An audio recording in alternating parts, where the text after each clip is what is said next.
Doctor Ubier, como siempre, bienvenido. Mil gracias, doctor Sosa. Quiero nuevamente reiterar mi agradecimiento a Megalabs y a ustedes por su permanencia acá activamente muy interesados en los temas. ¿Me permiten aquí está. Antes de comenzar quisiera hacer un comentario para ligar algo que veíamos ayer en relación con los riesgos cardiovasculares y también con un medicamento como el deslanzoprazol. Porque con frecuencia nos hablaron de que las mialgias hay que buscar causas y una de las interacciones más frecuentes es que todos los medicamentos inhibidores de bomba de protones son metabolizados por la citocromo 3A4 y la 12A19, que también metabolizan las estatinas. Así que cuando uno los mezcla, es predecible que aumenten los niveles séricos de estatinas y aparecen las mialgias, lo cual no implica suspender el inhibidor de bomba de protones, sino disminuir la dosis de la estatina para mejorar la tolerabilidad. También es importante resaltar que hay un par de estatinas que no son metabolizadas por citocromos, que son la pravastatina, que no la utilizamos tanto, y la rosuvastatina, que son las dos únicas estatinas hidrosolubles y por lo tanto tienen mejor tolerabilidad, teniendo una mucha mejor potencia la rosuvastatina. Por eso cuando la vamos a emplear y pasamos un paciente de atorva, que es liposoluble, a rosuvastatina, den la mitad de la dosis. Y lo otro es muchas veces tener presente que los inhibidores de bomba de protones, los pacientes no nos responden porque las EPS se entregan lo más barato. Y los inhibidores de bomba de protones son sustancias supremamente vulnerables. Los daña la luz, los daña la humedad, los daña los cambios de temperatura, los daña la maceración. Y la gran mayoría de las veces los pacientes no cumplen con la recomendación de tomarlo una hora antes del momento de desayunar, que es donde se acuerdan de tomarlo, está uno produciendo ácido clorhídrico, los daña y por ende no tienen un efecto terapéutico.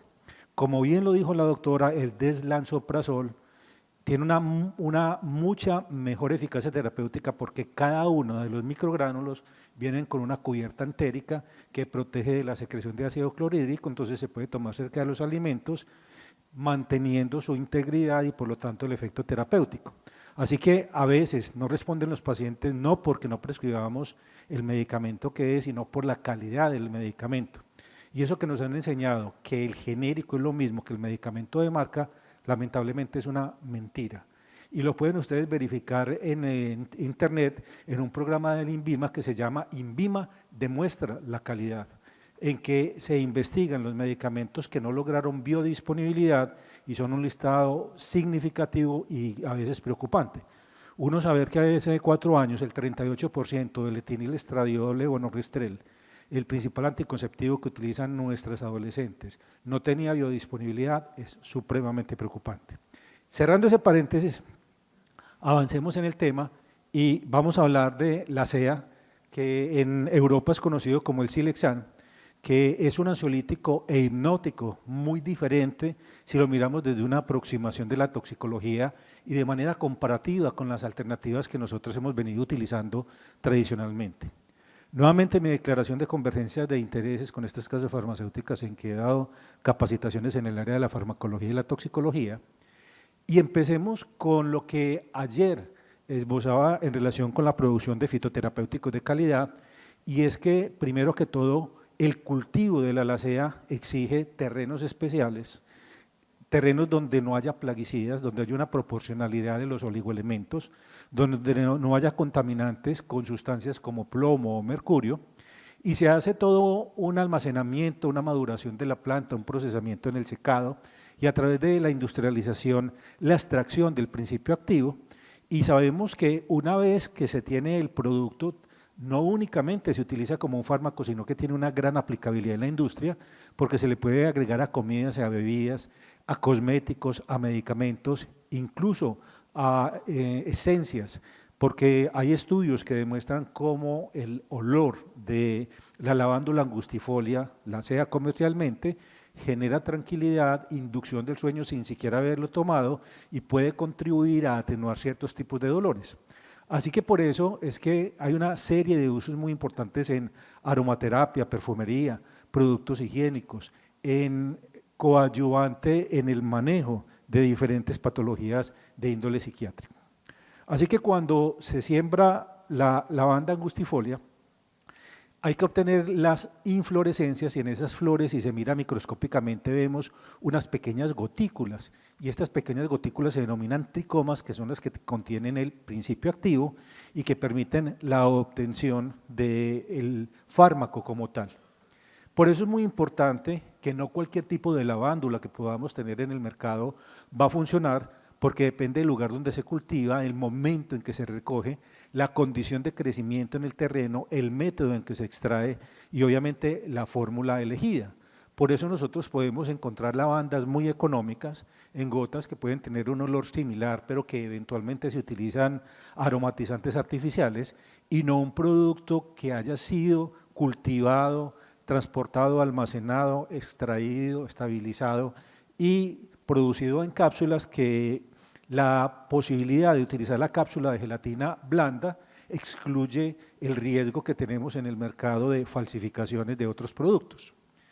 Sabíamos que para producir un medicamento fitoterapéutico hay que hacer estudios de no patogenicidad ni toxicidad para el ser humano, que tenga estabilidad genética para garantizar que es esa planta y no otra, y que no se produzcan mutaciones en el tiempo que modifiquen el efecto del principio activo, estandarizar para que cuando damos 80 miligramos corresponda a 80 miligramos, garantizar que hay una biodisponibilidad adecuada y mantener esa vida útil que en general sobrepasa mucho tiempo después de lo que aparece como fecha de vencimiento. Y uno debe tener ciertos elementos presentes como qué dosis voy a utilizar, porque si bien como inductor del sueño se utilizan 80 miligramos, es un producto tan seguro que uno puede, en personas que tienen intolerancia a los medicamentos antidepresivos como los inhibidores de la recaptación de serotonina o los inhibidores duales, uno puede prescribir el medicamento como veremos porque tiene efectos ansiolíticos y antidepresivos, pero en ese caso requiere una dosis 2 veces al día. Hay que saber el método de producción, purificación y concentración y a qué tipo de población estamos dando el medicamento. Desde qué edad, si la mujer está en embarazo, si está lactando, si hay alguna interacción o una susceptibilidad individual o alguna patología concomitante que en un momento determinado requiere alguna precaución.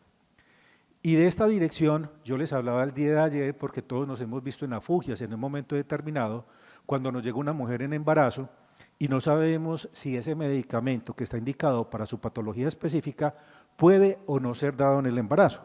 Y por eso www.e-mediolactancia.org es una dirección española, una base de datos que trae todos los medicamentos, pero además productos vegetales.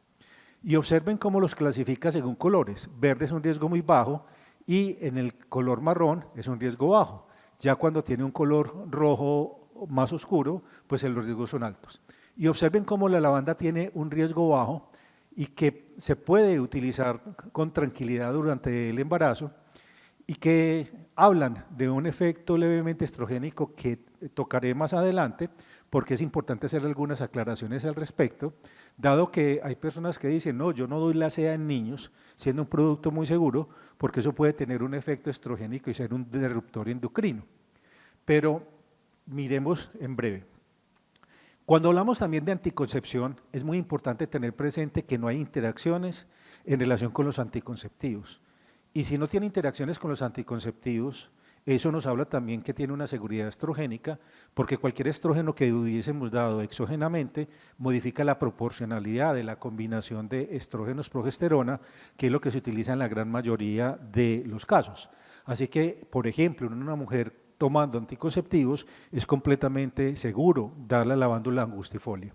Así que, a pesar de que existan algunos temores teóricos, la gran prevalencia de ansiedad e inquietud en mujeres jóvenes hace que los medicamentos de origen natural tengan mejor aceptabilidad, muchos menos efectos adversos que los que utilizamos tradicionalmente, y en los estudios se han mostrado que no disminuye la eficacia de los anticonceptivos orales.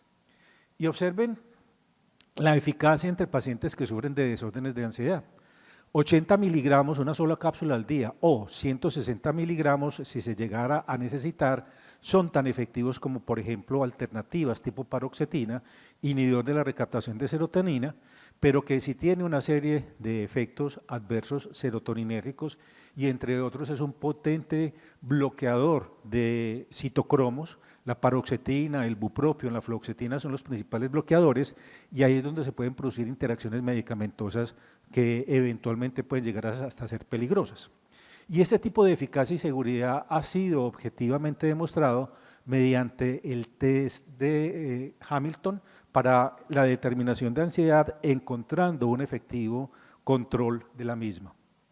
Así que se han identificado estudios con 524 participantes que recibieron 80 miligramos y Silexan, que es el nombre del producto en Europa, 160 miligramos, y los resultados de este metaanálisis indicaron que con 160 miligramos hay una mayor disminución de la escala de ansiedad en el test de Hamilton y en comparación con 80. Por eso, una de las alternativas cuando lo que yo pretendo es controlar de una manera con mejor tolerabilidad y eficacia en un paciente es que yo comienzo con 80 miligramos en la noche. Uno pensaría, y si yo voy a dar 160 miligramos, que generalmente se dan en la mañana y en la noche, no voy a mantener al paciente sedado. Y resulta que no, porque lo que se pretende ante todo es controlar la ansiedad.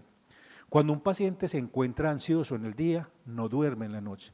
Pero cuando un paciente logra calmarse, relajarse, estar tranquilo, y si está en el día sin una sedación, logra una adecuada conciliación del sueño y esa es una de las grandes ventajas porque no produce un deterioro en la capacidad de reacción, no produce somnolencia ni produce torpeza como suele suceder con algunos de los medicamentos que habitualmente utilizamos como los antidepresivos tricíclicos, por ejemplo. Y aquí vemos que los síntomas somáticos y la salud física en los desórdenes de ansiedad que vienen ligados de la mano, siempre las personas ansiosas son polisintomáticas porque sabemos de las repercusiones en el tracto gastrointestinal, de la disminución en el umbral del dolor, de la disminución en el sueño, y ahí es importante hacer un paréntesis. Recuerden que es mucho más importante dormir que comer. Uno sin dormir se muere a los 11 días y sin comer, tomando solamente agua, se muere al mes. Y puede estar comiendo, pero si no duerme, se muere 11 días, 3 veces más importante dormir que comer y por lo tanto no debemos escatimar esfuerzos a la hora de lograr que un paciente tenga un sueño que sea lo suficientemente prolongado y reparador. Y cuando se miran las diferencias estadísticas en manifestación de síntomas somáticos que acompañan la ansiedad, musculares, cardiovasculares, respiratorios, genitourinarios, y nuevamente se miden, se encuentra que hay una mejoría sintomática muy importante, una disminución de las molestias. Una de las manifestaciones por el eje enterocerebral es la presencia de sintomatologías gastrointestinales, síndrome de intestino irritable, cólicos inespecíficos y a veces síntomas que no cumplen plenamente con los criterios de un diagnóstico de colon, pero que también mejoran significativamente, entre otras, porque la lavándula angustifolia por su origen vegetal también es un probiótico regulador en la producción de serotonina, lo cual mejora también el estado de ánimo y optimiza el funcionamiento del tracto gastrointestinal, porque recordemos que además de la motilina, de la acetilcolina, la serotonina tiene un papel prokinético importante. Cuando se han hecho técnicas de determinación, como la tomografía de emisión de positrones para verificar cómo se encuentra la serotonina, se han encontrado cosas muy interesantes, porque a través de la administración de la LASEA se ha encontrado un potencial de unión al receptor de la serotonina, la 5-hidroxitriptamina, en varias regiones del cerebro. Y esto implica que actúa como un inhibidor de la recaptación de serotonina y confirma por ende su potencial efecto antidepresivo con una mucha mejor tolerabilidad que lo hacen los inhibidores de recaptación de serotonina porque no tiene, por ejemplo, manifestaciones gástricas importantes. Recordemos, por ejemplo, que una de las manifestaciones de nuestros pacientes deprimidos que toman medicamentos tan comunes como la fluoxetina es la intolerancia gástrica. Ellos refieren dolor, refieren molestias muy significativas que hace que no tengan una adecuada adherencia, lo cual no sucede con la SEA. Y hablábamos del argumento que muchas personas hablan de posibilidad de que sea un disruptor endocrino y que por eso no lo utilizan en muchas ocasiones. Pero recuerden que cuando nosotros hablamos de disruptores endocrinos, una de cuyas manifestaciones es la más temprana es ginecomastia. Recuerden que la telarquía es la primera manifestación de la actividad estrogénica porque la mama es el órgano más sensible al efecto de los estrógenos. Pero cuando uno encuentra una telarquía temprana, uno tiene que buscar que hay muchos medicamentos. El consumo de alcohol, ¿quién diría que produce ginecomastia? Y que lo hemos visto en pacientes que son alcohólicos crónicos que tienen estigmas cirróticos. Recuerden que a nosotros nos enseñaron que uno detectaba un paciente cirrótico porque presentaba eritema palmar, desaparición del alúnulo langoidal, nebus arácnidos, hipogonadismo, alteración de la pelificación axilar y púbica y ginecomastia. Así que el consumo de alcohol es una de las sustancias a tener presentes. También el consumo no solamente de la heroína, sino de cualquier opioide puede producir ginecomastia. El consumo de la marihuana, y ahí es muy importante enseñarle a nuestros pacientes que no existe la marihuana fumada medicinal, que existen algunos productos derivados de la marihuana como el CBD, cannabidiol, con efecto terapéutico, pero que requiere obviamente de un concurso de un médico prescriptor.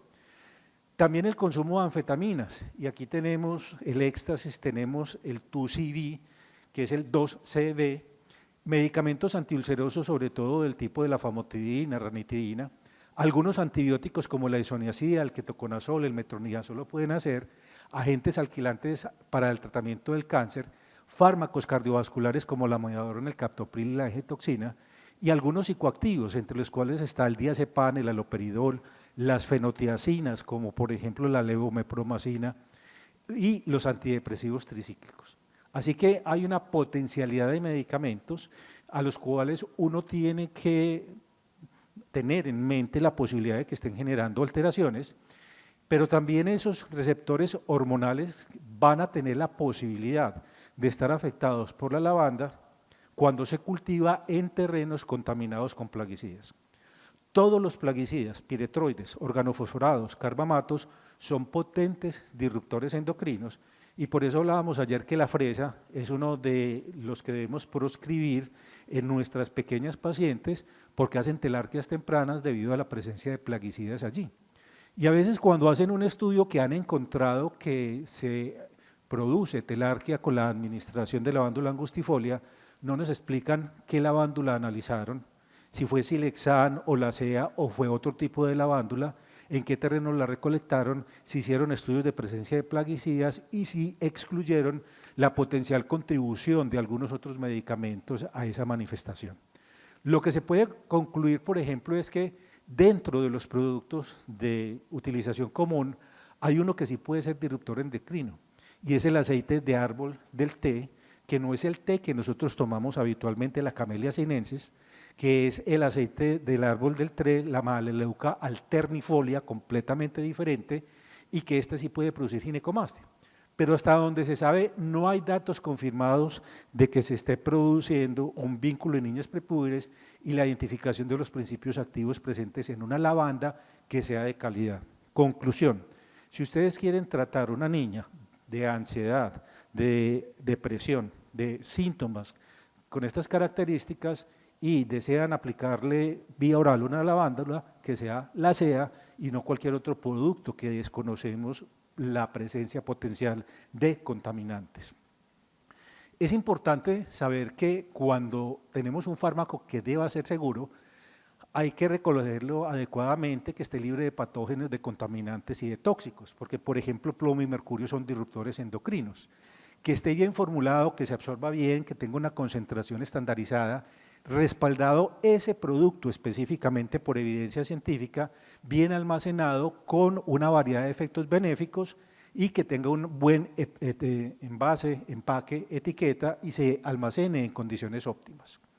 Por eso, producir un medicamento fitoterapéutico, lo veíamos el día de ayer, requiere de todo un proceso metodológico y sistemático para poder, desde la identificación, el sitio donde se siembra, revisar las investigaciones, establecer toda una serie de pasos para determinar la actividad biológica, el principio activo y poderlo formular como un paciente lo requiere, y que no es tan fácil de hacer porque desafortunadamente a veces se producen algunos fitomedicamentos, entre comillas, pero se producen es en garajes y se venden a muy bajos costos en las tiendas naturistas, pero desconocemos en realidad si existe algún tipo de verificación de la cantidad de principio activo, si es que tienen principio activo, qué contaminantes están allí presentes, si pueden haber hongos, si pueden haber bacterias o si simplemente pueden haber sustancias químicas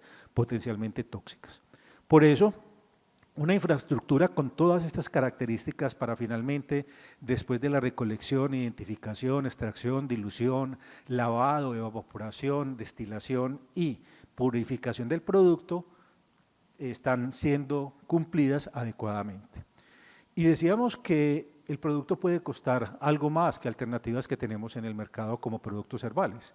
Pero es que se hicieron los estudios de innovación, las pruebas de seguridad y se sentaron los estándares de calidad en instalaciones de una alta y compleja infraestructura y esto obviamente implica una inversión económica que debe tener un precio que permita un excedente de rentabilidad para continuar investigando.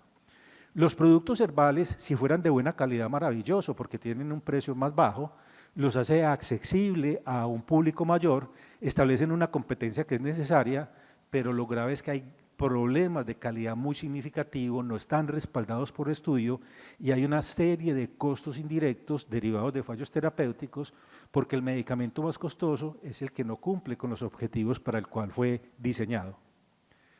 Y cuando nosotros observamos los metaanálisis como la prueba reina del análisis de la serie de estudios publicados y nosotros colocamos medicamentos como la lavanda angustifolia, miren, lavanda angustifolia 740 metaanálisis, 4.689 artículos publicados, lo cual nos habla de que es un estudio lo suficientemente profundo, que ha sido tal vez de las moléculas más estudiadas y que las propiedades ansiolíticas y anticonvulsivantes que posee, veíamos, son policomponentes, por lo tanto poliobjetivo, y son medicamentos pleiotrópicos, porque contienen linanol, alcohol perílico, acetato de linalino, alcanfor, limoneno, taninos, terpenos, etcétera. Y por ejemplo el linalol suprime la actividad motora en ratones uniéndose al GABA. Y sabemos que por excelencia los medicamentos GABAérgicos son las benzodiazepinas. Y pensaría uno inmediatamente, entonces puede haber posibilidad de abuso. No, ya se hizo el estudio poblacional administrando lavanda a adolescentes que están en una época de vulnerabilidad y a personas mayores sin que se presentara el abuso de la lavanda, así que tiene un efecto ansiolítico mediado por nuestro principal neurotransmisor inhibitorio, el ácido GABA-aminobutírico, el GABA, y de esa manera es responsable de propiedades también hipnóticas y anticonvulsivantes adicionalmente. Se ha encontrado que modula el dolor porque no solamente contribuye con el GABA, sino que es un modulador de la liberación de calcio.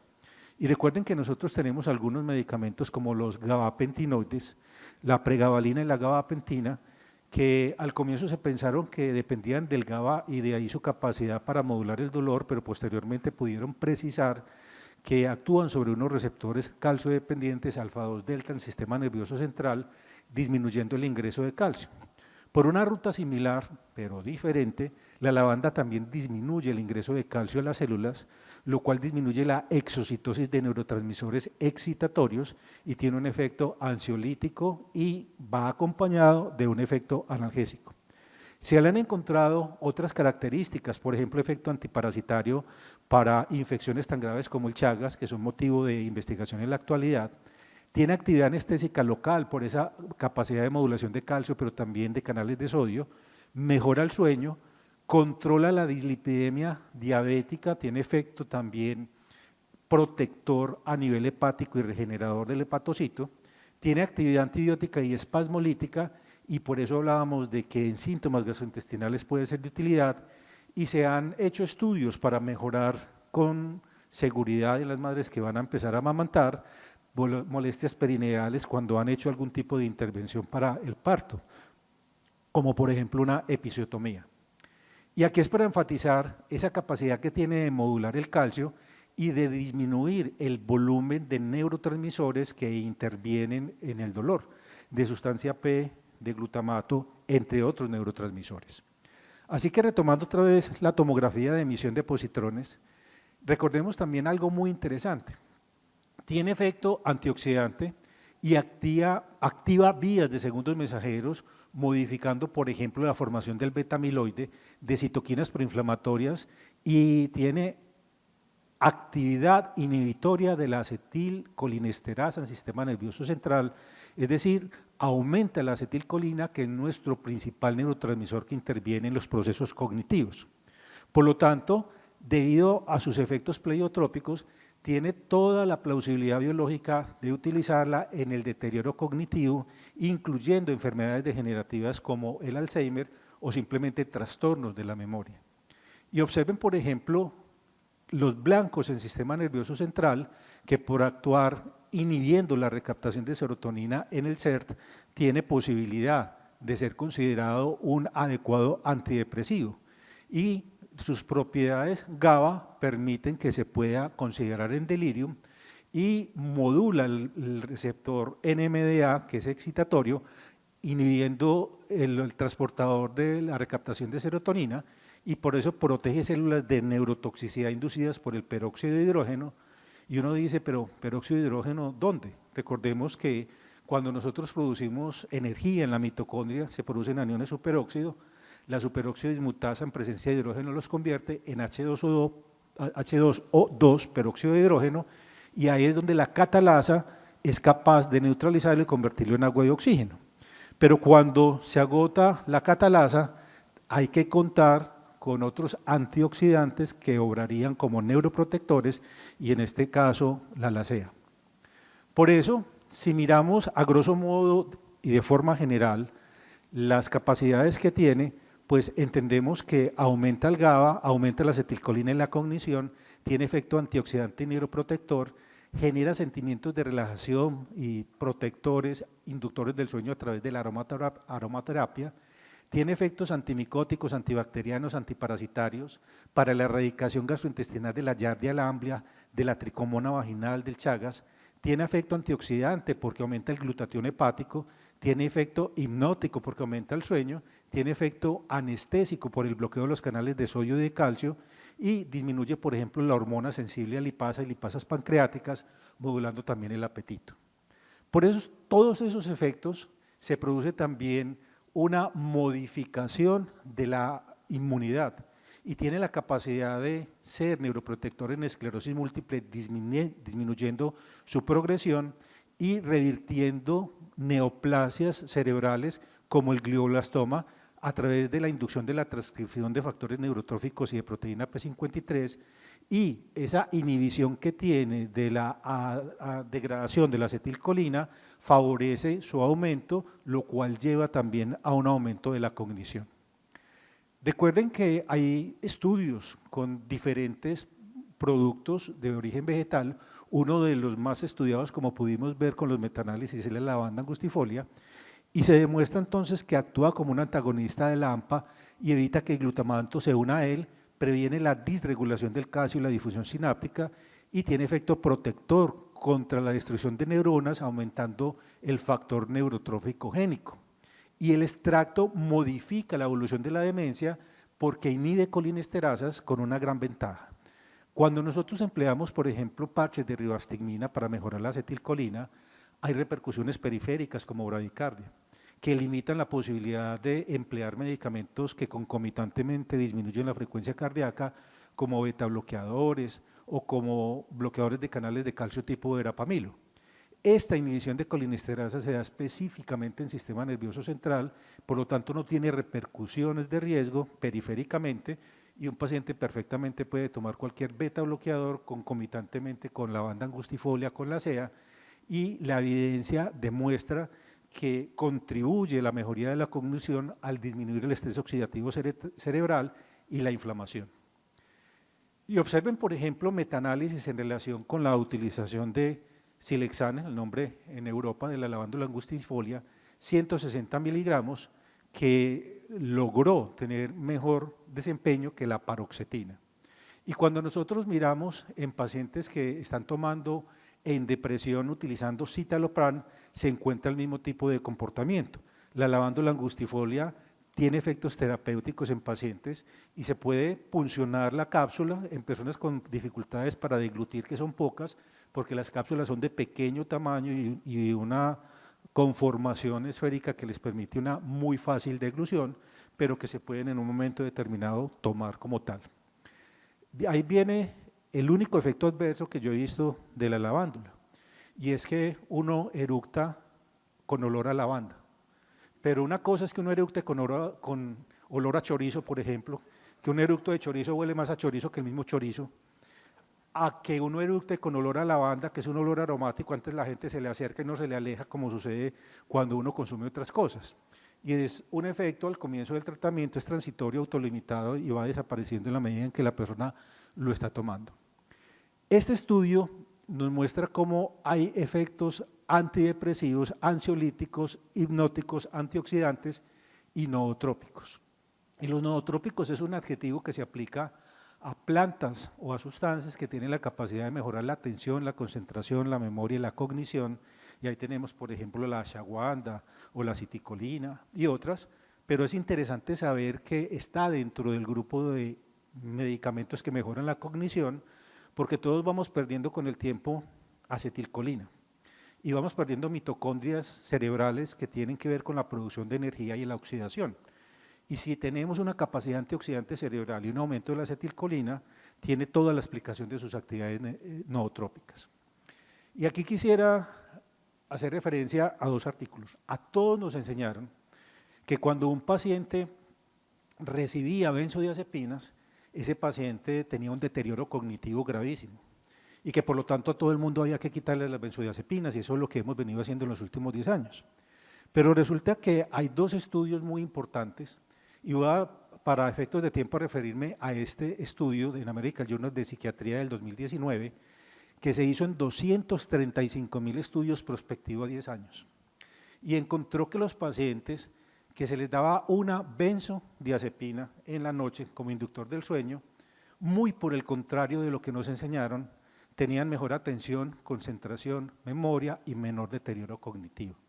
En otras palabras, hay que reevaluar el concepto de que las benzodiazepinas son negativas.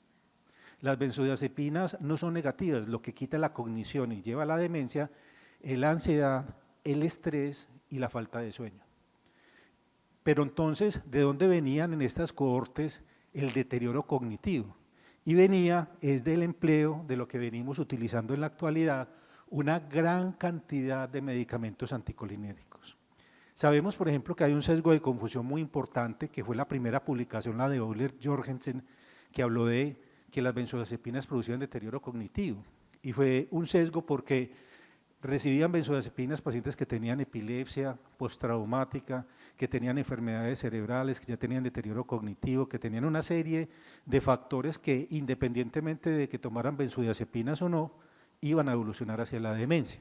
Y se lo atribuyeron a las benzodiazepinas, pero ese estudio prospectivo determinó que no es cierto. Las benzodiazepinas se pueden utilizar cuando haya que utilizarlas.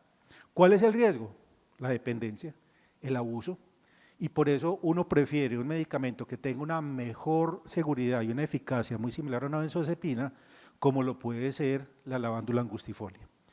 Y empezar a tener más precaución con los antipsicóticos, porque miren que aproximadamente la mitad de los adultos mayores toman medicamentos anticolinérgicos como los antipsicóticos, y hay una moda de quetiapina para que todo el mundo duerma, los antidepresivos tricíclicos, los antihistamínicos y otra serie de medicamentos que uno nunca sospecharía tienen efecto anticolinérgico, como la colchicina, digoxina, la tizanidina, la furosemida. Y por eso yo los invito a que en la internet, siempre en los pacientes de edad avanzada, recurran a este calculador, Anticholinergic Burden, que es la escala de carga anticolinérgica, porque son los anticolinérgicos los que están acabando con la mente de nuestros pacientes. Y usted coloca, por ejemplo, aquí quetiapina, inmediatamente le aparece una carga anticolinérgica de 3. Y cuando uno tiene 3 o más, se asocia con un incremento de deterioro cognitivo y mortalidad. En otras palabras, estamos haciendo iatrogenia con el abuso de medicamentos que creíamos seguros, como los antihistamínicos de primera generación, los antipsicóticos y dentro de los antipsicóticos el abuso de la quetiapina. Por eso, volviendo a la lavándula angustifolia, sabemos que tiene acción ansiolítica, acción antidepresiva, acción en el control del dolor, reducción del estrés, actúa en el hipotálamo y en el sistema límbico, inhibe la nocicepción por citoquinas proinflamatorias y modula el NMDA. Y por uso, dentro de las grandes posibilidades terapéuticas, está la mejoría de la memoria, la disminución de la agitación, la disminución de la ansiedad, del estrés, de la depresión, la mejoría de la acetilcolina, coadyuvante en el control del dolor, la regularización de los signos vitales, porque una persona ansiosa tiende a tener hipercortisolismo y algún grado de disfuncionalidad de sus signos vitales, sobre todo frecuencia cardíaca y presión, disminuye la fatiga, mejora el ánimo y por su efecto antioxidante y antibiótico tiene una parcial potencialidad en la cicatrización de las heridas. Así como conclusiones importantes, recuerden, no hay riesgo de abuso y ya se hizo un estudio estándar de detección y es poco probable que sea objeto de abuso recreativo, lo cual nos confiere cierta tranquilidad porque los adolescentes tienden a abusar de medicamentos que les generen relajación. ¿Quién creyera que hay un abuso muy significativo, por ejemplo, de pregabalina y gabapentina entre los jóvenes? Y hay modelos de lavándula angustifolia en la modulación de la neuroinflamación, pero también esa inflamación es un denominador común en otros órganos y sistemas como la piel y ha mostrado, por ejemplo, que ayuda a la antiinflamación y antioxidación en los queratinocitos, llevando a que en la psoriasis se reduzca la hiperproliferación y que se module y se disminuya el medio de inflamación que se produce en piel, lo cual nos habla de otras nuevas perspectivas de estudio. Así que los mensajes para llevar con la CEA, lavándula angustifolia, es primero que todo el principio activo no es simplemente sacar de cualquier tipo de lavanda, requiere aquel que hizo los estudios que está respaldado por la eficacia, la seguridad y la calidad, que cualquier cambio que se haga en el método de extracción va a impactar adversamente la eficacia terapéutica del producto, que no nos deben visitar mostrando los estudios que se hicieron con Silexan, con la CEA, diciendo que tiene las mismas posibilidades de aplicación terapéutica porque no es cierto, y teniendo presente que hay una aceptación muy importante de los fitoterapéuticos, considerar a la CEA como una alternativa útil, segura, eficaz en la ansiedad, en la inducción del sueño, como coadyuvante en depresión. Cuando ustedes tengan un paciente en tratamiento antidepresivo con una respuesta parcial, adiciónele la CEA porque va a tener un efecto sinérgico. Se minimizan los efectos secundarios que son propios, sobre todo los anticolinérgicos, de los medicamentos que nosotros habitualmente prescribimos de síntesis química. Si ustedes desean esta presentación, escríbanme a internet. El nombre mío es muy fácil de recordar porque es como un taxi Uber con un i en la mitad, Ubier. ubiergomez@gmail.com, de manera que ustedes puedan mirar con mayor tranquilidad este material porque es mucha información en muy poco tiempo. Y adicionalmente tienen mi plena autorización para que empleen cualquier tipo de slide o la totalidad de la presentación si ustedes lo tienen en consideración, porque esta charla fue elaborada específicamente para ustedes. Muchísimas gracias. Muchas gracias, doctor Ubier, por su presentación. ¿Preguntas para el doctor Ubier? El doctor Morales tiene Sí, adelante, una pregunta doctora. por acá. Ay, estoy la acá doctora. con el doctor Morales y paso con la doctora. Muy bien. Doctor, muchas gracias por su presentación.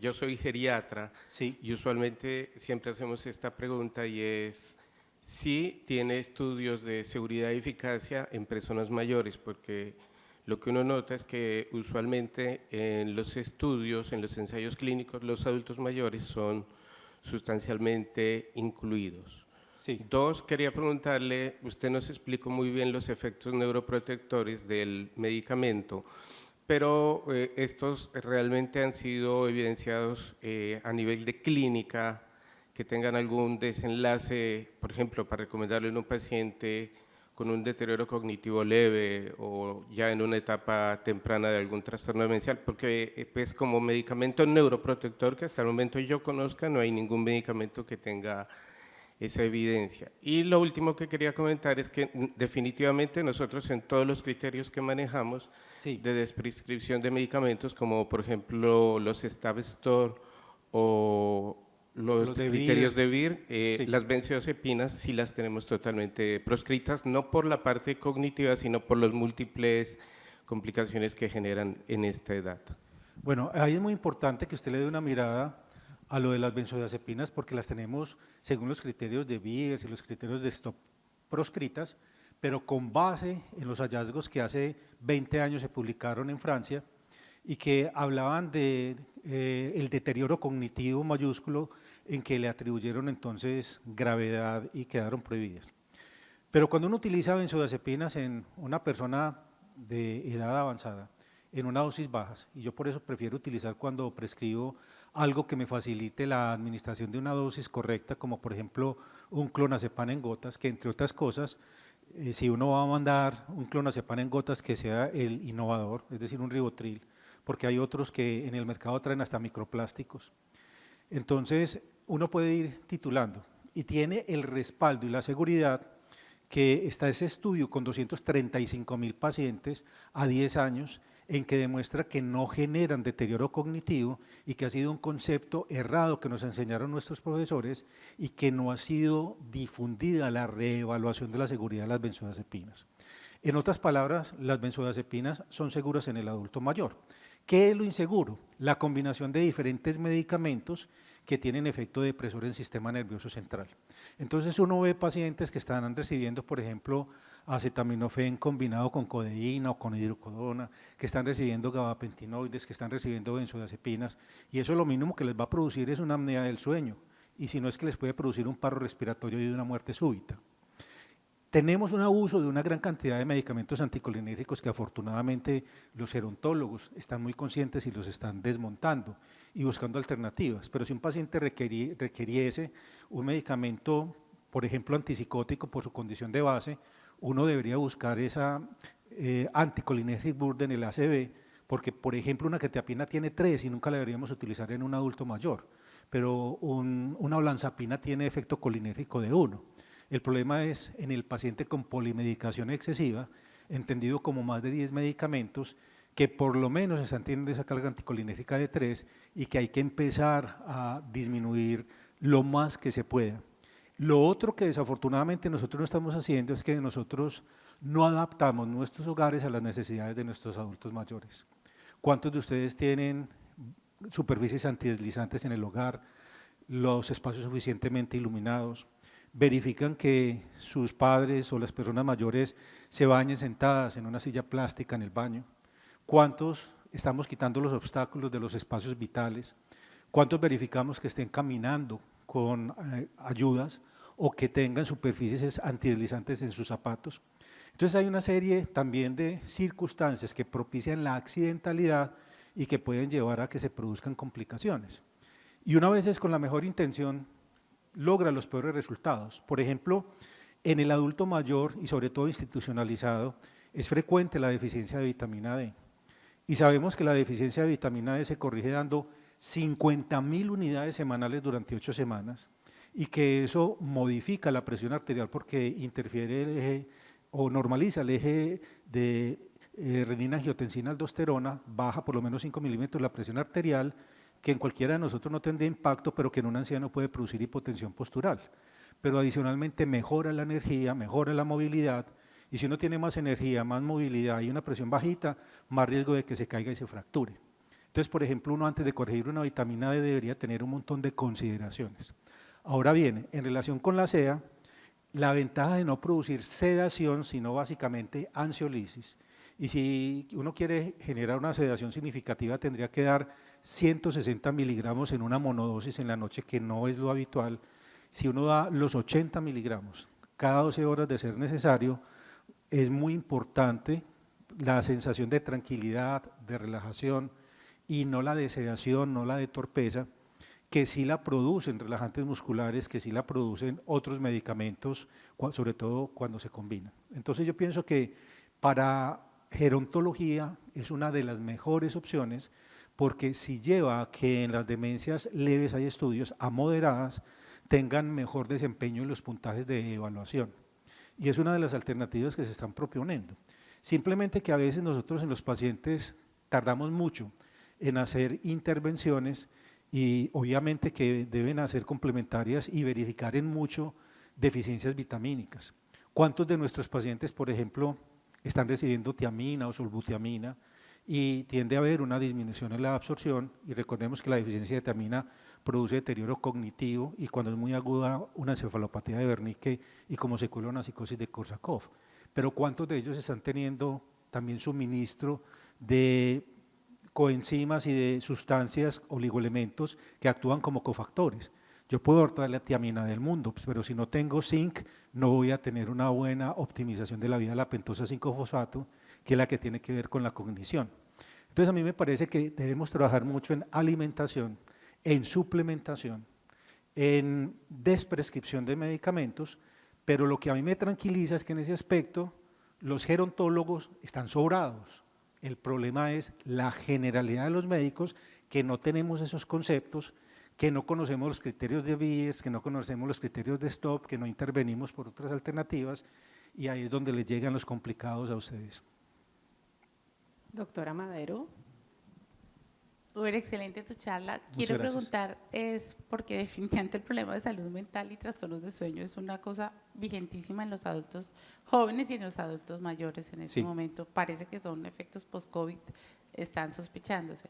Quisiera saber cuál es el inicio de acción, porque todos los ansiolíticos demoran 10 días, 15 días y uno con el paciente ansioso y no sabe qué hacer.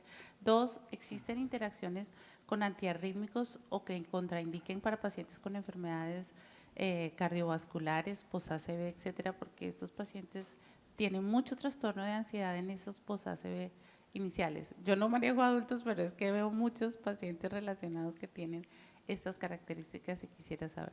Sí, interacciones significativas no se han encontrado con el producto y eso también le genera a uno tranquilidad, porque la gran mayoría de las veces la cantidad de interacciones que tienen los pacientes es increíble. Uno después de que utiliza más de 5 productos hay por lo menos una interacción y hay una recomendación. Yo pienso que deberíamos en esos pacientes que nos llegan con un listado enorme de medicamentos, entrar a esa dirección de www.drogaseninglés.com, donde hay una sección que es Interactions Checker, chequeador de interacciones, colocar en inglés los medicamentos y darle muéstreme las interacciones. Hay una pestaña de información para pacientes, hay otra pestaña de información para médicos con recomendaciones de qué podría ser más adecuado y pueden aparecer muchísimas interacciones, pero las más importantes son las denominadas mayores, major. Esas son las que tienen significancia clínica y las que deberíamos buscar intervenir porque muchas de ellas pueden ser potencialmente letales. Entonces, 1, no tiene ese tipo de interacciones. 2, por ejemplo, tiene la ventaja de que no hay cardiotoxicidad. La mayoría de los medicamentos antihistamínicos de primera generación, los antipsicóticos, antidepresivos, todos los medicamentos en psiquiatría prolongan el intervalo QT. Y cuando uno tiene intervalo QT prolongado y tiene bradicardia, es muy predecible que en cualquier momento haga una taquicardia ventricular polimórfica con muerte súbita. Entonces a mí me parece una de las alternativas más seguras, efectivas y necesarias a tener en consideración no solamente en el adulto mayor, sino en nosotros mismos. Porque es que el estrés que nosotros manejamos es mayúsculo, con el corre-corre del día a día. Y obviamente que hay que buscar ciertas alternativas. Qué bonito uno, por ejemplo, practicar yoga, hacer atención plena o mindfulness, buscar alternativas de control de la ansiedad con regulación de la microbiota, que está confirmado que se pueden realizar. Hay estudios, por ejemplo, con Lacticacea Bacillus rhamnosus de potencialización del GABA, como nos explicaban en psiquiatría ayer, de mejoría del estado de ansiedad de las personas. Entonces también la nutrición, la alimentación es uno de los aspectos más importantes a trabajar y que puede ser un coadyuvante muy significativo, pero no tiene interacciones con ningún medicamento cardiovascular, a diferencia de aquellos que aumentan acetilcolina, que no solamente lo hacen central, sino periféricamente, con bradicardia y con trastornos gastrointestinales, porque la acetilcolina es un proquinético natural, y la CEA, la lavandula angustifolia, aumenta acetilcolina específicamente en sistema nervioso central por tener una alta afinidad por receptores y por una alta liposolubilidad que favorece su paso de la barrera hematoencefálica. Y gracias por la pregunta. ¿Tienen alguna otra pregunta? Doctor Sí. Daza, adelante. Doctor, muchas gracias por la explicación, muy buena. Pues la verdad sí he tenido mucha experiencia con la SEA, me ha ido muy bien, pero los pacientes por lo general siempre la terminan dejando es por el tema de la sensación del reflujo, la sensación del aliento. ¿Hay alguna recomendación especial para eso? Y otra pregunta, ¿en cuánto tiempo uno esperaría el efecto del medicamento y por cuánto tiempo uno lo podría dejar?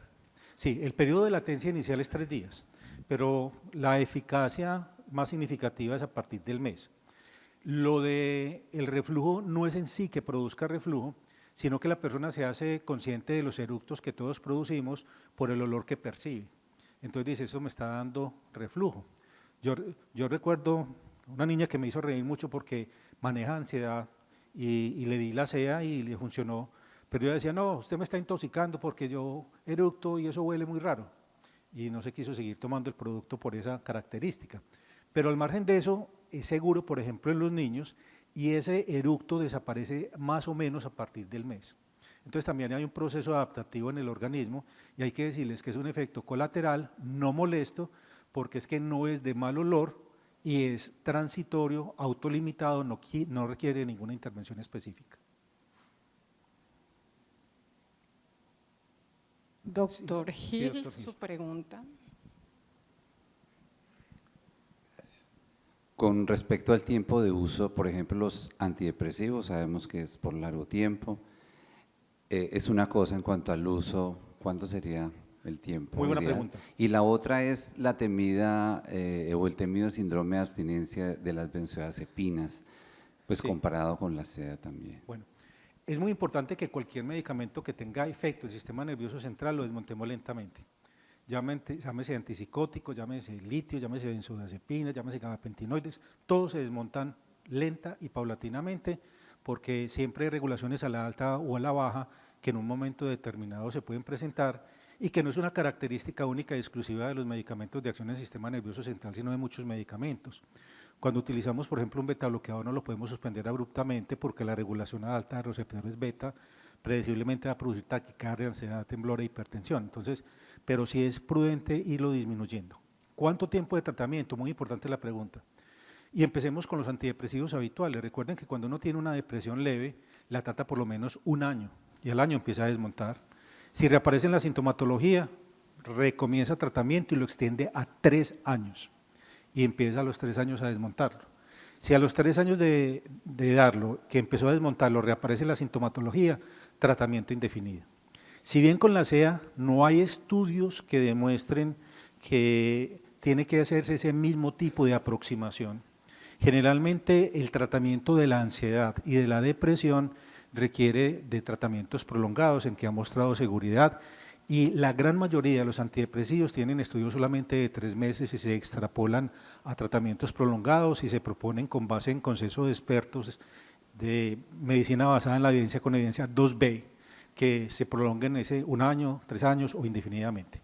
El caso es que yo pienso que nosotros no debemos intervenir única y exclusivamente el cuadro de ansiedad y depresión si no estamos haciendo un tratamiento concomitante con probióticos, modificación de la dieta, aumento de legumbres, verduras, de actividad física, que aquel que no puede hacer actividad física por lo menos sude, porque sudar en un sauna o en un turco favorece también la desintoxicación de sustancias inflamatorias, y de tratar de modular el estilo de vida, que tal vez es lo más difícil en un adulto mayor, para poder finalmente lograr que un paciente esté tomando la cantidad mínima de medicamentos posible. Pero mientras tanto, yo tengo en este momento pacientes que llevan 6 meses y más tomando la SEA, lo suspenden, no es un rebote, sino la reemergencia de la ansiedad que tenían, porque no es que empeoró, cuando yo le hago la escala de medición inicial y en el momento de la suspensión coinciden, lo cual afirma que tenía un control, pero que no desapareció completamente. Pienso que se requieren de tratamientos más prolongados para lograr esa antioxidación, esa antiinflamación más sostenida, pero no podemos garantizar en un paciente que sigue fumando, que sigue bebiendo, que no hace ejercicio y que tiene una dieta que es completamente inflamatoria, llena de harina, llena de azúcares, llena de sal, un control adecuado. Se necesita la corresponsabilidad del paciente y hay que trabajar mucho en la motivación y en la educación para que finalmente logremos suspender un medicamento en el momento en que es oportuno. Gracias por la pregunta. Doctor. Sí. Doctor, ¿cómo está? ¿Qué tal, doctor? ¿Cómo está? Yo he sido muy, ¿cómo digo yo? Para hacer preguntas en público. Pero bueno, me atrevo a hacer esta pregunta porque me llamó mucho la atención la relación de la quetiapina con Deterioro cognitivo. deterioro cognitivo. Sí, Tengo a un paciente de 33 años con retardo mental severo, sí, tomando ácido valproico, tomando fenobarbital, y yo intenté agregar la SEA. sí. ¿Cómo hago entonces para suspender la quetiapina y darle solamente la SEA? No sé, con el ácido valproico y con el fenobarbital, Sí. ¿qué más se seguiría? Me disculpa. Sí, ahí es es muy importante uno tener presente que lo que es el fenobarbital, la carbamazepina y la fenitoína son los 3 inductores enzimáticos hepáticos más importantes. Y cuando uno hace inducción enzimática de las citocromos, la dosis de todos los demás medicamentos que suministre en realidad disminuye muy significativamente. Entonces, una cosa es que uno esté recibiendo 300 miligramos de quetiapina sin ningún otro tipo de medicamento concomitante, y otra muy diferente en que uno tenga un problema en un paciente con trastorno cognitivo, con trastornos comportamentales, que esté con fenobarbital, que sabemos no se lo vamos a poder quitar, pero que entre otras cosas produce deterioro cognitivo también. Sabemos que los niños que fueron tratados con fenobarbital en la infancia tienen un coeficiente intelectual 10 puntos por debajo de los controles que no lo recibieron, pero en ese paciente yo lo dejaría tal cual, porque no se trata de satanizar ningún paciente, sino de hacer riesgo-beneficio. Y cuando uno sabe que el beneficio es mayor que el riesgo en un paciente, déjelo quietecito. Lo que sí se puede hacer, si hay signos de ansiedad residuales, si hay signos de depresión, si hay alteraciones comportamentales, agréguele el alacea, no le quite la quetiapina, porque de hecho ya está disminuida la quetiapina por la concomitancia del fenobarbital como potente inductor. Y el ácido valproico, desde que se maneje bien, pues ahí ya sabemos que el ácido valproico como tal es un lípido y que sería importante de cuando en cuando darle tratamiento con L-carnitina, porque la L-carnitina tiene un efecto hepatoprotector frente a la potencialidad del ácido valproico, porque es quien metabólicamente ingresa los ácidos grasos para su metabolismo hepático y eso le da ciertas vacaciones al hígado. Entonces es importante tener esa consideración. Y lo otro que yo le sugeriría en ese paciente que tiene repercusiones muy importantes, conductuales, y mejora también ansiedad y mejora también problemas y trastornos psiquiátricos, es darle cisteína. Y la cisteína nosotros la tenemos en el medio como N-acetilcisteína, el conocido fluimucil, que lo mercadean mucho como mucolítico y eso es para lo que menos sirve. Porque recuerden que uno tiene glutamato y tiene glicina abundante en el organismo. Si da cisteína se forma un tripéptido, el glutatión, y el glutatión es un potente antioxidante, y como antioxidante repercute en todos los órganos y sistemas, incluyendo el cerebro, y mejora mucho el desempeño de esos pacientes de difícil manejo con trastornos conductuales de base. Eso sí, la cisteína recuerden que hay que darla lejos de los alimentos, porque la biodisponibilidad es muy pobre y es nula cuando se dan con los alimentos, lo cual no es malo, porque capta metales. Así que cuando ustedes coman pescado, que todos los pescados están llenos de mercurio, o arroz, porque los ríos desembocan a los humedales donde crece el arroz y concentran en el grano el mercurio, y no es raro que comamos pescado con arroz, tómense encima un sobrecito de N-acetilcisteína de 600 miligramos, porque ese grupo SH que tiene capta mercurio y evita la biodisponibilidad sistémica y la toxicidad secundaria. Por allí. Doctor Roosevelt de Medellín.